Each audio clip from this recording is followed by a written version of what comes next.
QR code obligatoire depuis ce matin pour aller au cinéma, au musée ou dans un parc d'attractions. Le pass sanitaire, je vous le disais, est entré en vigueur dans les lieux de loisirs et de culture accueillant plus de 50 personnes. Au Futuroscope, par exemple, chaque visiteur adulte a donc dû montrer patte blanche. Reportage Marie-Ange Cristofari et Thomas Chapuzot.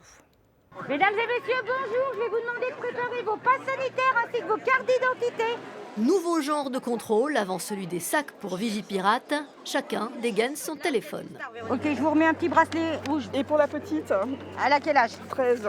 Ok, donc pas du tout. Une vingtaine de salariés vérifient la conformité des passes. Sinon, Une préférence pour la narine? pour les recalés du jour, épreuve du coton-tige dans le nez.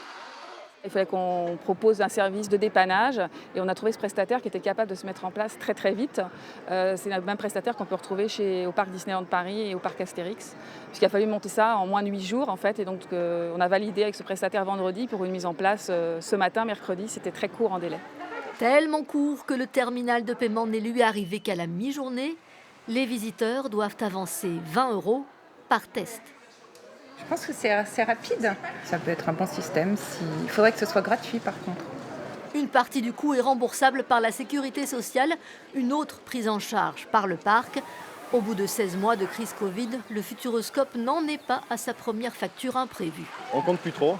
On essaye d'être agile et on essaye de se mettre en place. Je n'ai pas fait les calculs, c'est vraisemblablement une facture aux alentours de 5 000 € par jour.